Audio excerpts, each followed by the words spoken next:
This, for me, is probably one of the more important events in this itinerary we've been having for the past 4 weeks, and which we are now rounding up front to the nationwide launch of the CNG rollout at the Presidential CNG Initiative.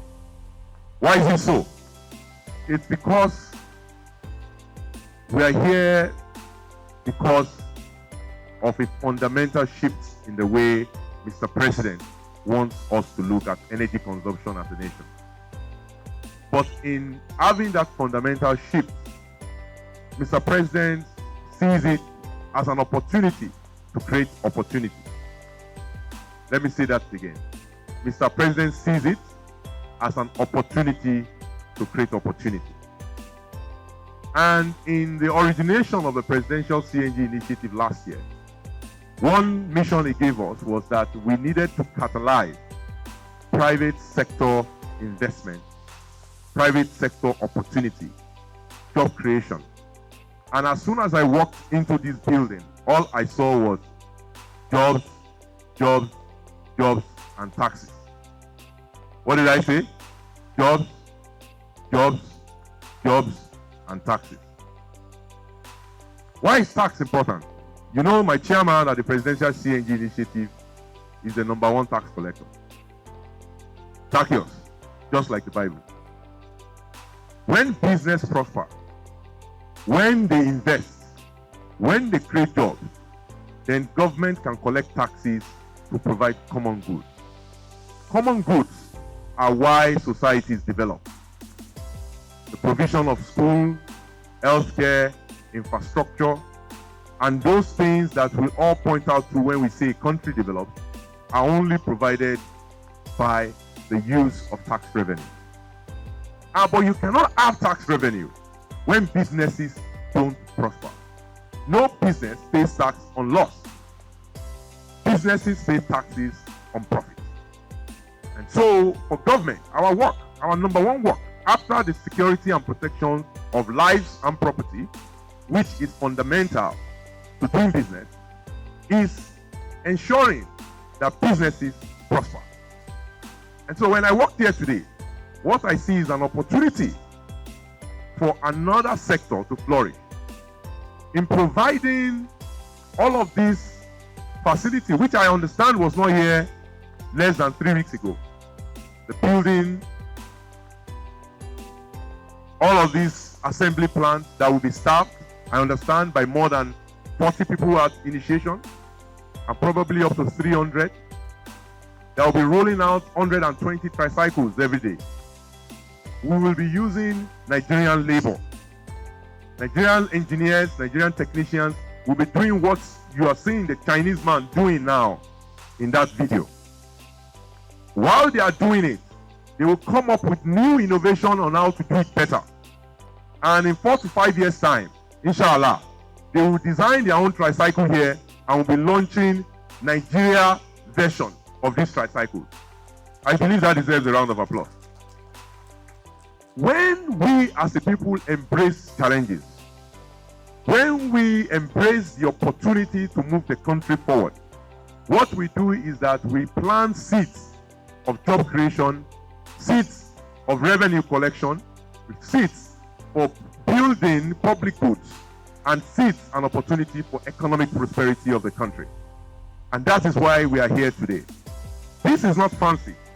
We are not here to look at a nice office building with suit and tie. The reality is maybe I should remove my hat so that the journalist, I should replace it with a helmet. This is a factory. It's a factory floor that we're on. And we are here to see jobs, and I'm looking at jobs, jobs, jobs everywhere, every inch of this factory floor. And that is good for Nigeria.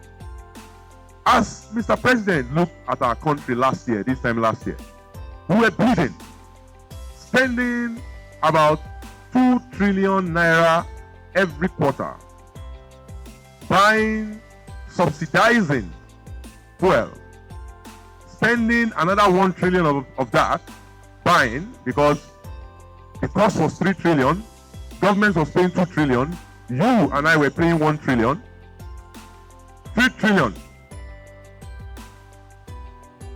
buy a finished product that we produce the raw version of.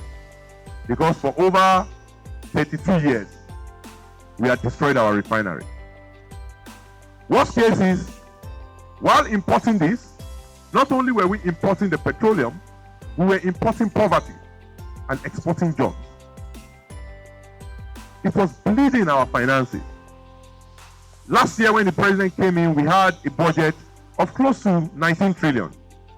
And we are going to borrow about 9 trillion of that money because tax revenue and revenue from oil, all of those things that we used to have was maybe 10 trillion. So we have to borrow 9 trillion.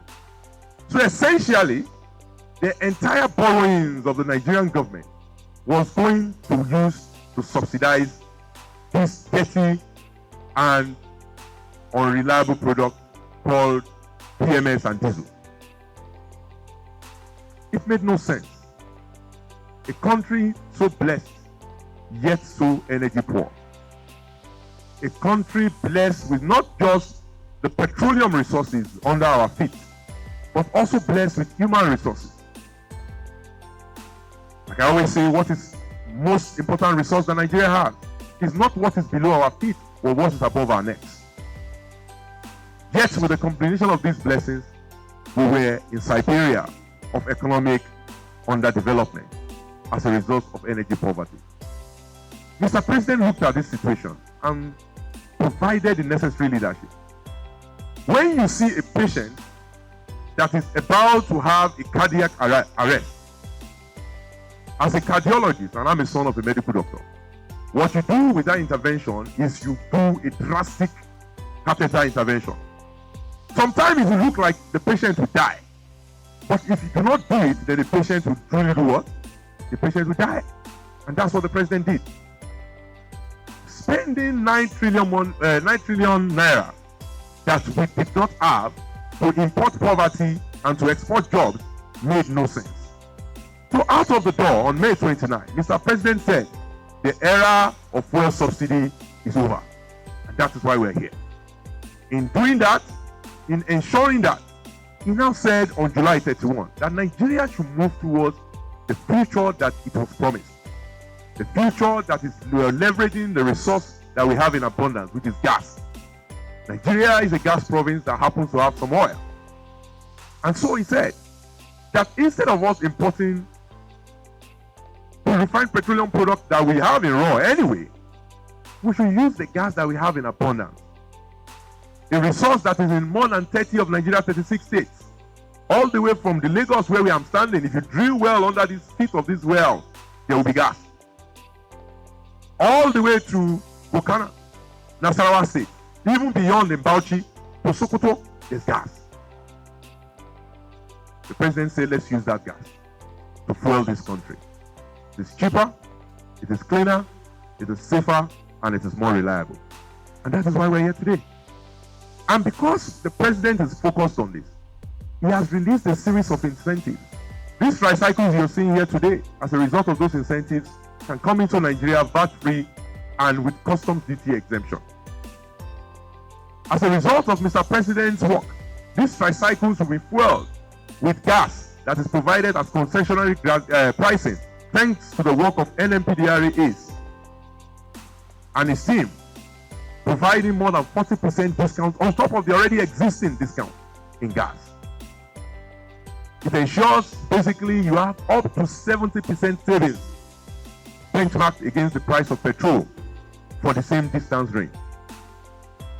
As a result of Mr. President's incentives, now no MDA, ministry, department or agency can purchase a tricycle that is fueled with petrol anymore. Yesterday while we were in Ilorin and we are launching this program, the senators ran to me and said, look, I have 2,000 tricycles in my budget, but they say they cannot buy it anymore because we have to buy gas fuel tricycles. That is good business for gas. So the president has provided all of these incentives, and our work at the Pcngi is to enable the private sector to access these incentives. We know sometimes it might be difficult, and I know this because I've seen the MD of TGIS working, calling me day and night, and I mean, my number and his number is like speed dial. But that is fine, because we are determined The president is determined. The Pcngi working with him is determined. Nigeria is determined. We will change this country. We will stop our dependence on dirty fuel. We will focus on using our own gas to power this country, to power jobs, to power this GDP as we move on to a future that is brighter, that is better, and is more reliable for all Nigeria. God bless you, and Nigeria will heal thee.